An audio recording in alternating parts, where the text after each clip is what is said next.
Hey everyone, it's Ben Parry. Welcome to the Ben Parry podcast experience. Today I'm really excited to have my very good friend, Harry Kalymnios from The Thought Gym. So I've been dying to get Harry down here to Devon to do a podcast session with me. So finally persuaded him to get his ass down here, and we're just going to chat, and he's going to share his story about what he does and his challenges, his successes. Amazing stuff. I'm super, sort of stoked to be a good friend of Harry's. He's a super talented guy, and we sort of met years ago, didn't we, when we were travelling? 18 years ago now. Crazy, 2000s, back in the day. 2000 as Sydney Olympics. As guests on Who Wants to Be a Millionaire. Well, that's where we met. Yeah, that's where we met. Yeah, but it was Sydney Olympics that was going on then. Yeah, definitely. Yeah. So thanks for finally doing the podcast, mate. Pleasure to be here. Be interviewed on my mate's podcast. It's always good. Awesome. So tell us about us. I mean, for those obviously who don't know about you, obviously the Thought Gym is your thing. Yeah. So just tell us all about it. Well, I tell you what. Start from the beginning. Tell us how you went from that journey from employment to doing your thing.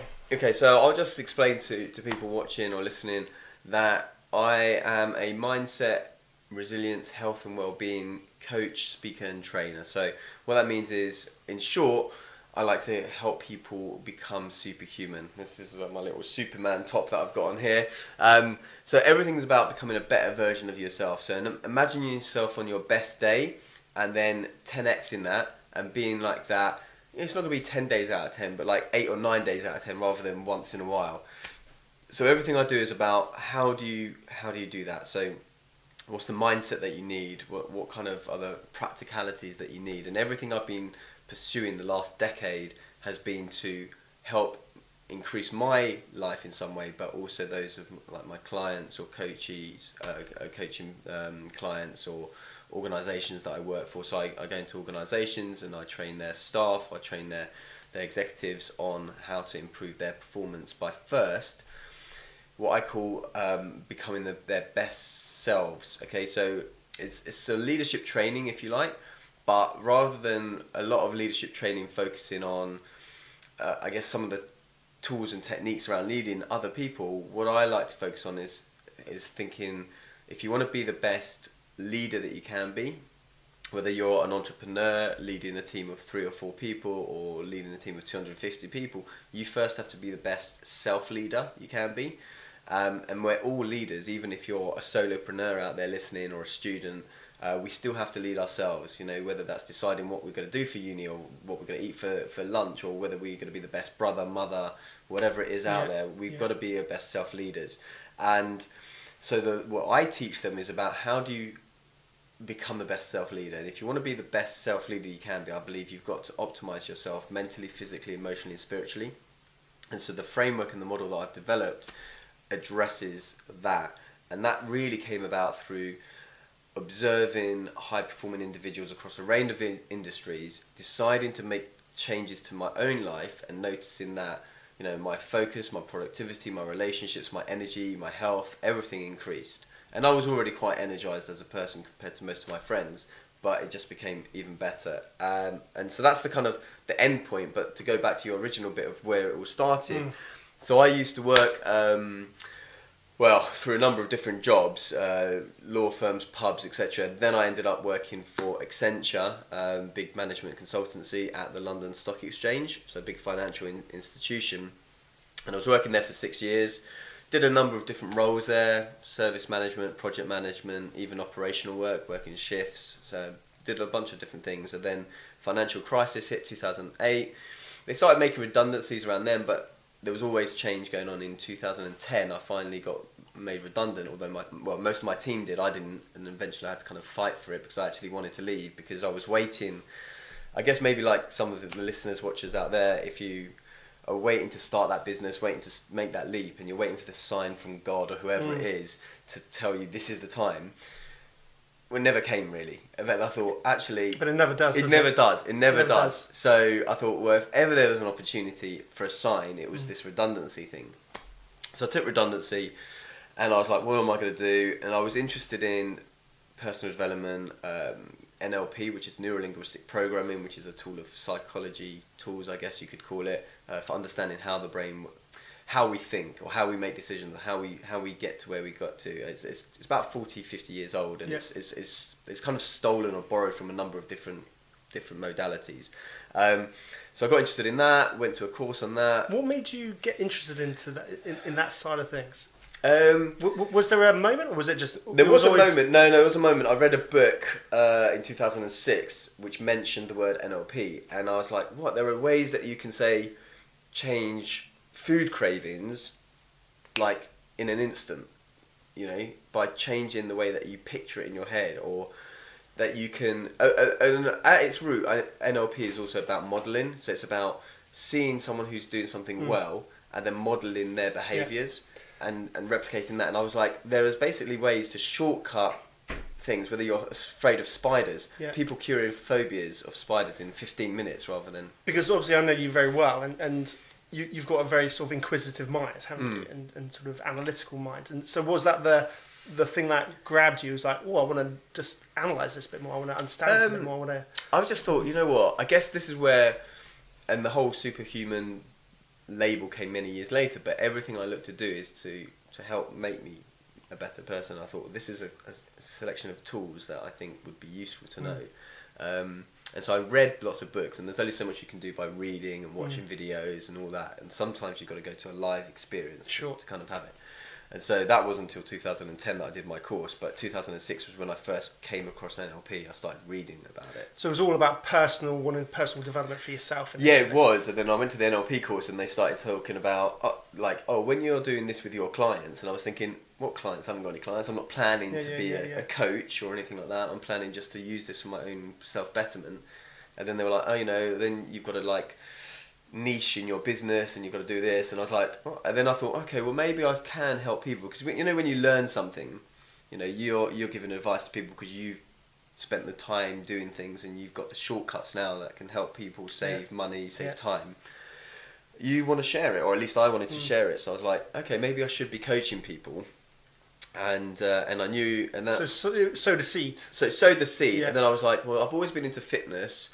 So, and I was thinking, well, you know what, people always struggle with their health and their fitness goals, and why is that? And I was like, well, it became really obvious to me that it's because people are always trying to change behaviours, but not the mindset that drives the behaviour in the first place.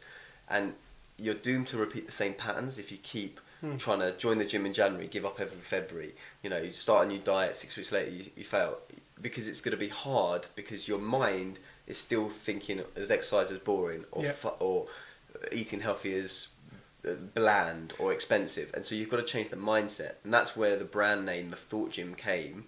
And the first tagline was train the mind and the body will follow, which is the tagline for my first book. And then I evolved it to train the mind and the rest will follow as I expanded it. It's not really just about the physical stuff. So I started getting into that, and then and was that at the time when you were still at the London Stock Exchange? No, so I left the stock exchange in October 2010 and went on the NLP course in October, November. Came up with a brand name around November. Did you have an idea what you wanted to do when you left the stock exchange? No, I didn't really. I knew that I didn't want to spend my life in the corporate world, in that city environment. I didn't really know. And actually, so this was a journey that you had to go on. Part of the NLP course was, let's go and discover myself. Explore. I mean, that led me down the path of personal development, and then I started meeting lots of entrepreneurs. You meet lots of people doing different things, whether they're coaches or network marketers or whatever it is.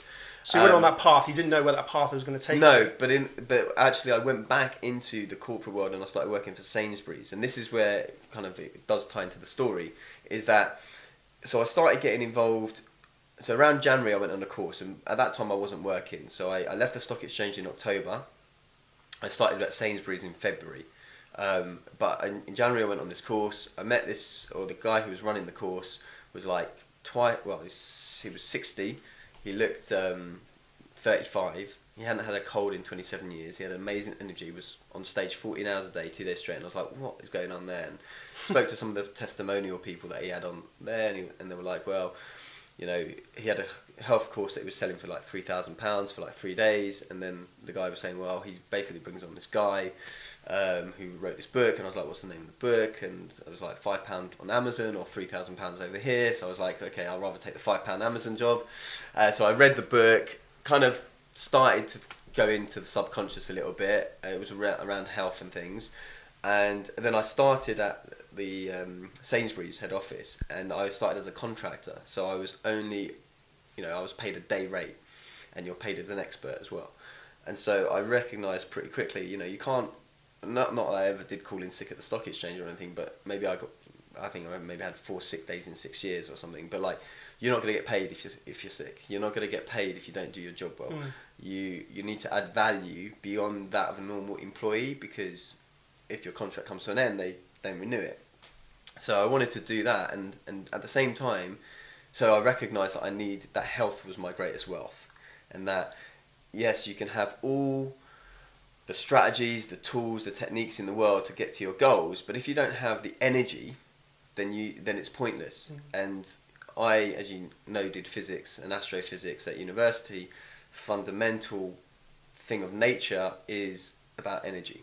Okay, everything is made up of energy. Or Nikola Tesla said, if you want to understand the secrets of the universe, think in terms of energy, frequency, and vibration. And he was a smart guy, to the point that when Einstein was asked by reporters once what it felt like to be the smartest guy in the world, he said, I don't know, ask Nikola Tesla. So I really love that quote. So, you got to listen to these guys. They're all about energy, E=mc². So you have to have energy to start a business, okay? If you're an entrepreneur, or if you're a sidepreneur or whatever it is, you're working 9 to 5 in your normal job, you're trying to create your other job, but you've got the kids, you've got the dinner, the cleaning. Where's that energy going to? Where's that energy going to come from? So I talk about being superhuman, but what I mean is being an everyday superhuman. Yeah, there are superhuman feats out there, like holding your breath for 26 minutes, which is a world record, and swimming in ice water and all of this sort of stuff. But that's not the goal for most people. The goal for most people is to live their lives and do the things that they want to do. And it's like, go shopping with a significant other for 8 hours on a Saturday and not feel totally knackered. Write the book in the evening, do your YouTube videos and your podcast and all that.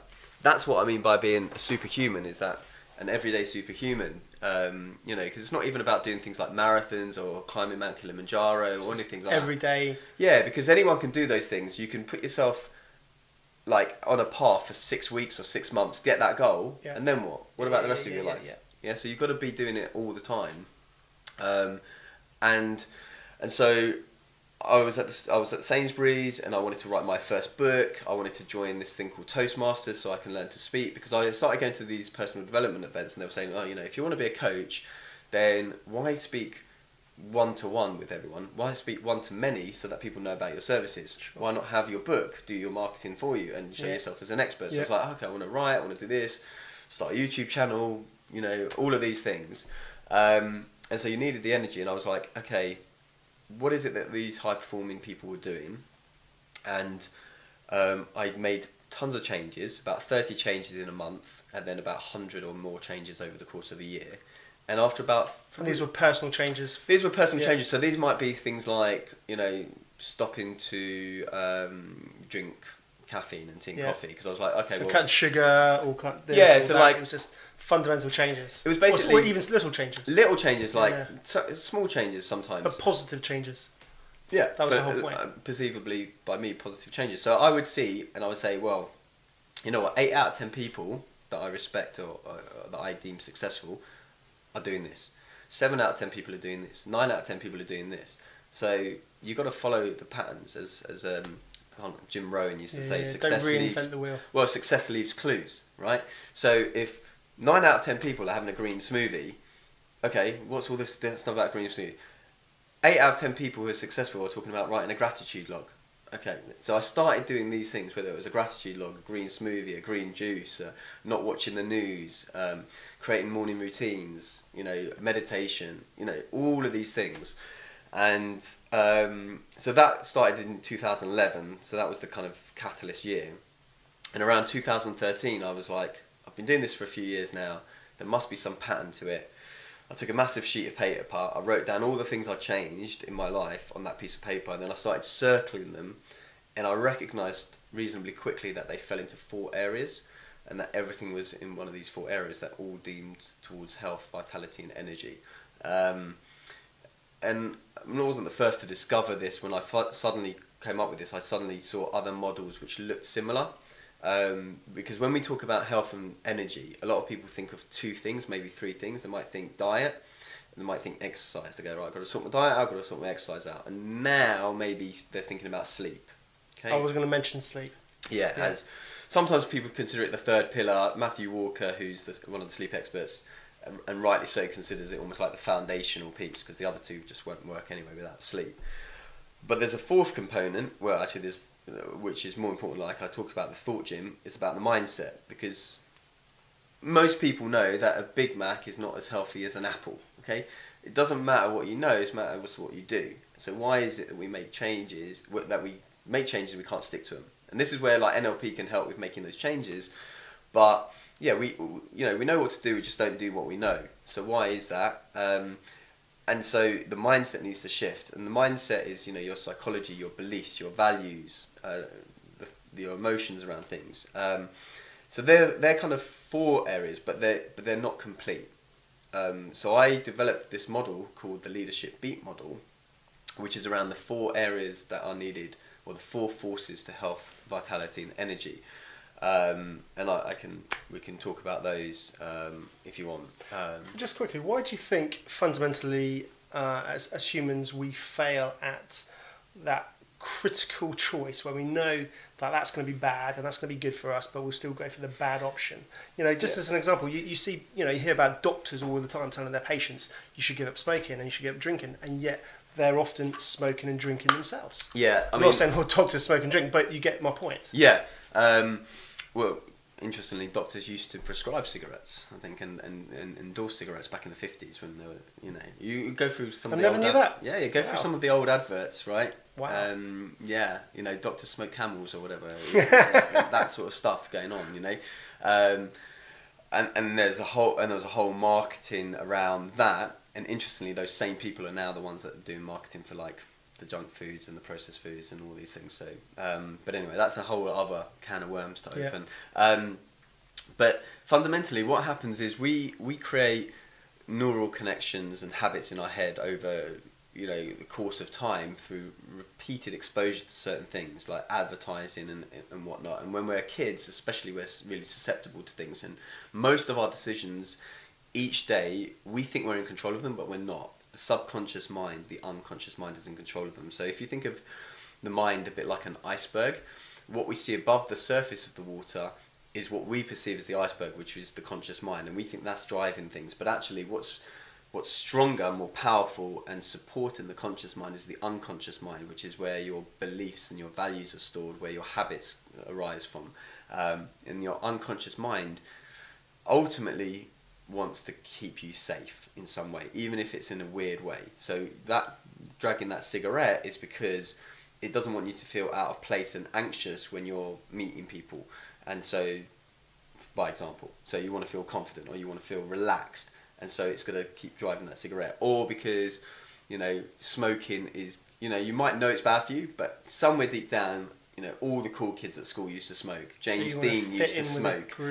So you have this belief that smoking is cool, even that and people look really cool with that cigarette hanging out the mouth, and they're like, James Dean, that classic poster.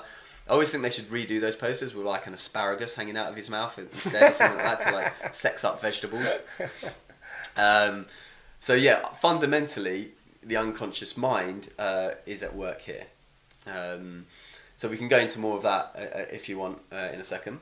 So yeah, like I said, we're driven by unconscious decisions. We have like 90,000 thoughts a day. Most of them are unconscious, and they're driven by what's called the unconscious mind, which is where things are stored that we're not really aware of. Like we don't need to think about, you or I now, really how to drive. Okay, once in a while, when we were like 16, 17, we became consciously aware that we weren't able to do it, and eventually after like several lessons it became very unconscious because we had lots of repetition to like go clutch, gear, mirror, signal, maneuver, sure. all of that. So now we can talk, we can listen to the radio, we can do all of that whilst driving, whereas before we couldn't, because what happens is when we do certain activities, our neurons and our brain chemicals, if you like, fire together, okay, and they create a pathway.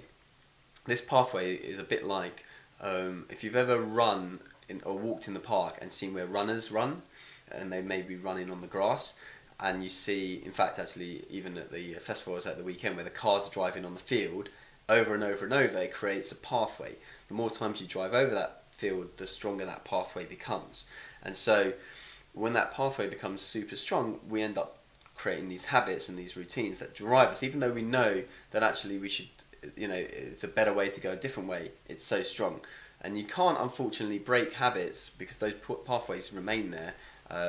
But you can create stronger ones by doing other things to repeat it.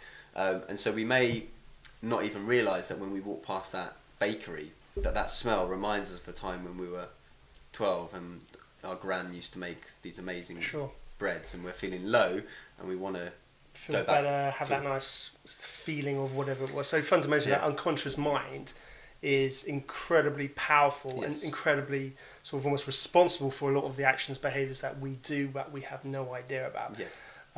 So that's really interesting. Now, with the business, when you started to sort of go down that path of sort of discovery, and you were sort of identifying, oh wow, these are the sort of key things that high performance people were actually doing, and you started modelling that effectively to sort of think about helping others. How did you find that sort of process in terms of figuring out how to package effectively, all these different things that are in the ether, and then sort of bringing it together and then it's still going out and trying to sort of then try and package it as a product. Yeah, I mean, you know what? It's still something I'm wrestling with. I think that the biggest challenge I've got with what I'm doing in a way is that everyone talks about niching, micro niching, or niching if you're an American listener out there, and just pick one thing almost where it's easy to say, right, I'm the expert on making green smoothies. If you want to know about green smoothies, you come to me. And just to let you guys know, Harry is awesome at making green smoothies.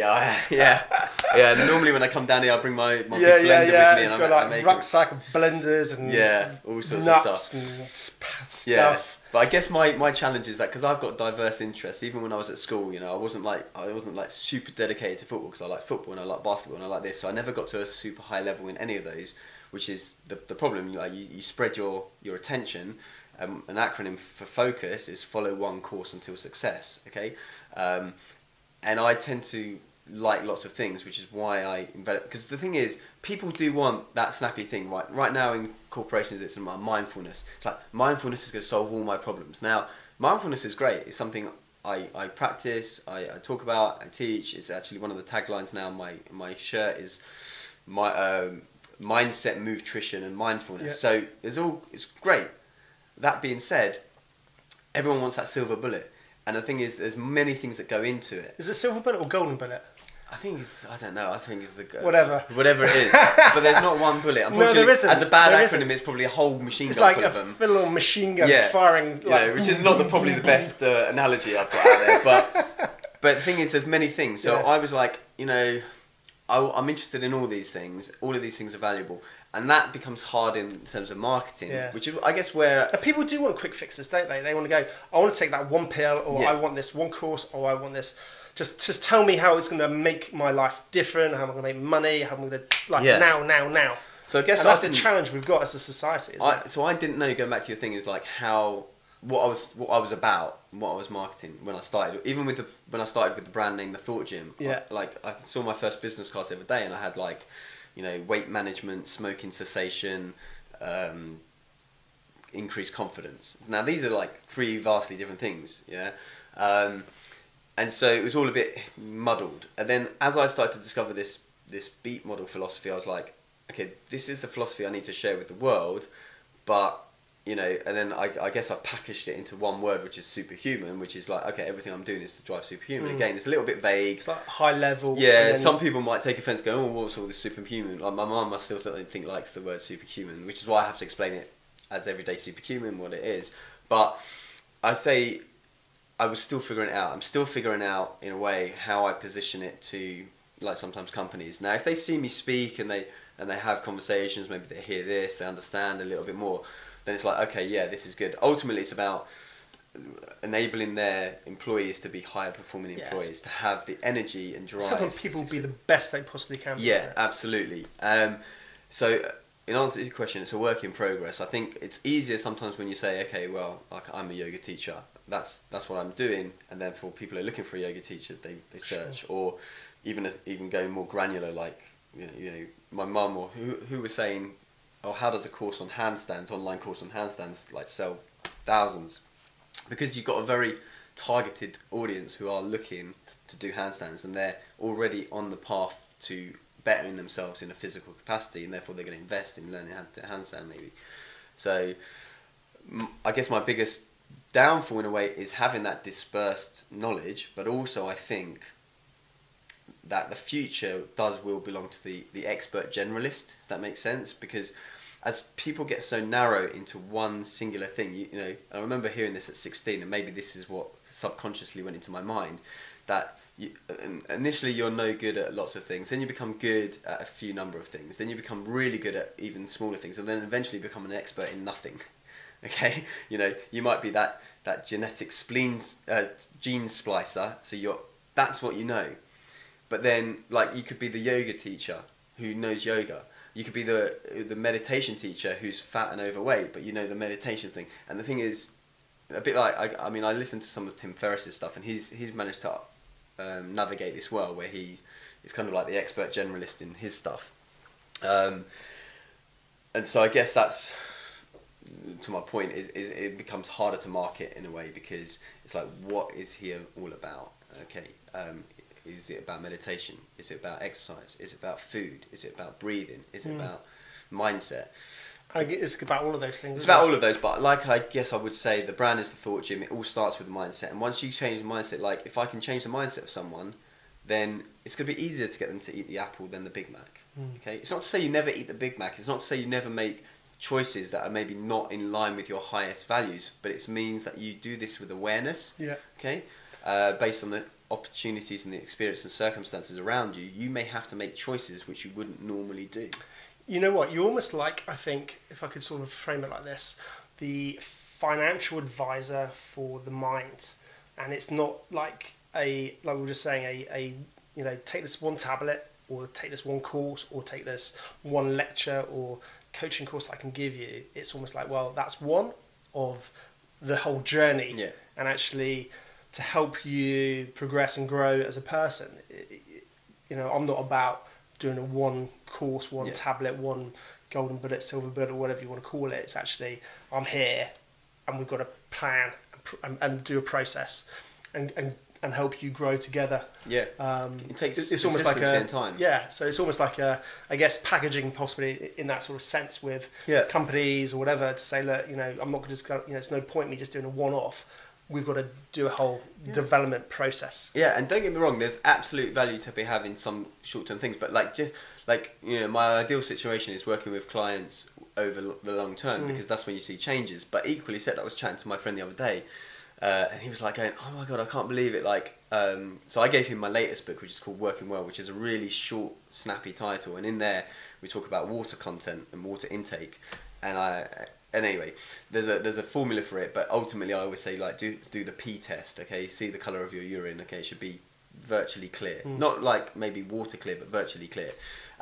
So I got him to kind of do the P test. You know, this is like every time you go to the toilet sort of thing, and he buy a water bottle and drink more water. And he was like, it came back a few weeks later. He was like, I can't believe I got like so much more energy and like blah blah blah. And I was like, there, you know, there you go. And now he's started to develop a gratitude practice in the morning. Although I'd been telling him to do this for years. He's been listening to an audio program telling him to do this, and then he finally went on a course and he heard another teacher say it, and he decided to do it. But now, obviously, that message has to go in through several inputs, and now he's doing it each morning, and his gratitude walks, and he's like, I'm feeling so much more positive, and I feel more energized. So sometimes little things will make that thing, but yes, you've got to recognize that these are small these are little bricks that are going to build the house. Sure. And it's also the repetitive message. Yes. Just keeping sort of reaffirming it, because it's like anything, isn't it? You hear it once, you're not necessarily going to take it as read or do anything about it. Or it's, marketing, you're not going to buy from a brand the first time you see them. No. You probably need to hear them multiple times. Well, yeah, it used to be like 6 or something. Now it's probably like 30 or something because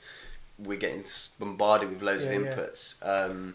So you do need to hear things repeatedly for different times, and also you need to be in the right frame. I heard messages many times, thousands of times sometimes before they finally sunk in, and even now, I still hearing messages. I know they're to be true, but yet they still haven't sunk in because I'm not doing it. Yeah, I'm not actually doing the thing. So what's happening with the Thought Gym? Where's the future? Where do you see it going?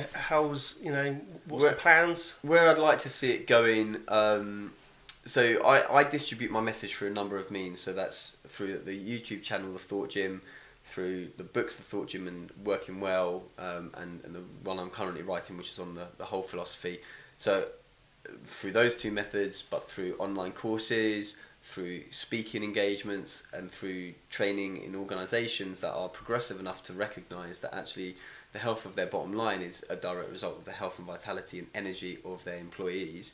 And ultimately, it'd be nice to get this model as their well-being framework and philosophy. So rather than just like throwing things at the wall and seeing what sticks, you go, okay, we're looking at it through this lens, and everything we do is going to be around these 4 areas, and what can we do to support that? And then I'll have, I've got a whole course content that they can take and license and whatever else.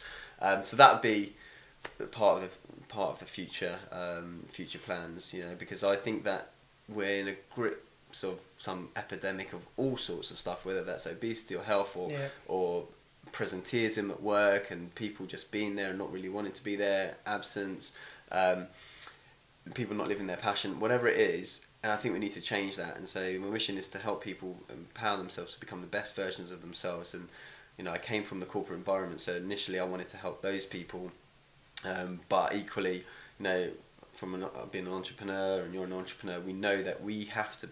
If we are our business, especially at the beginning, we are our business. We're not well. If we're not firing on all cylinders, the business is going to suffer. And if you're a parent, often you think, okay, everything is about my child. I've got to do. I've got to sacrifice my own well-being for the sake of my child.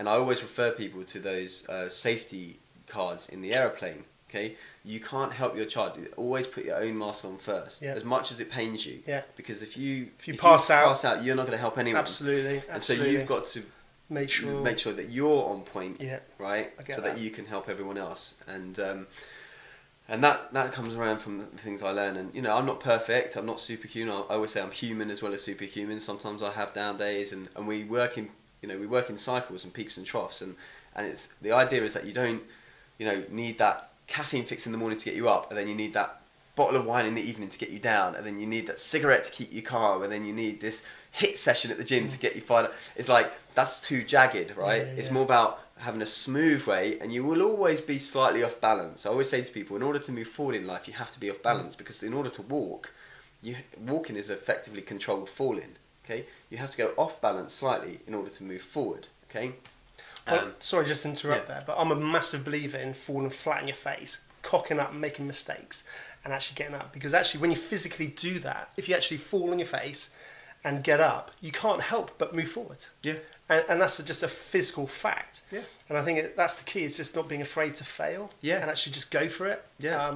Because you'll learn and you will move forward, and you will either pivot and go in a different direction or whatever, achieve whatever you're trying to achieve. Fail. I mean, I always ask my students when I do lots of stuff in schools as well.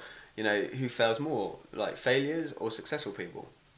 Successful people. They always fail more than people who are quote unquote failures. And I like the acronym FAIL as well, to think of it as your first attempt in learning.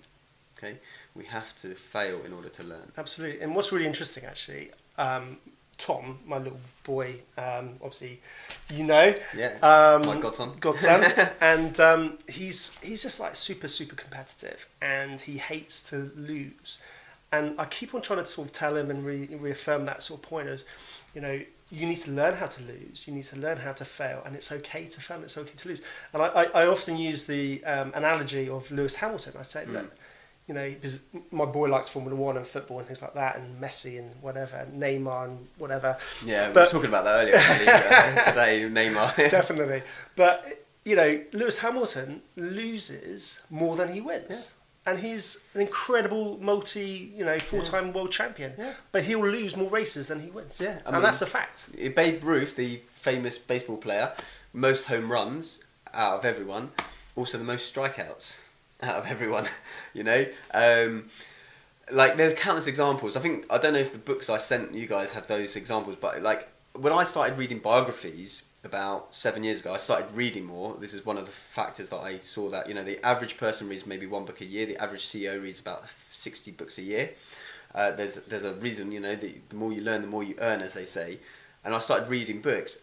Biographies were brilliant because you got to learn the story behind the thing. Because at the moment we just see the tip of the iceberg. We don't see the stuff that goes on beneath it. We see their chapter 20 and we compare it to our chapter 1 and we think, why aren't we as good as them, or why?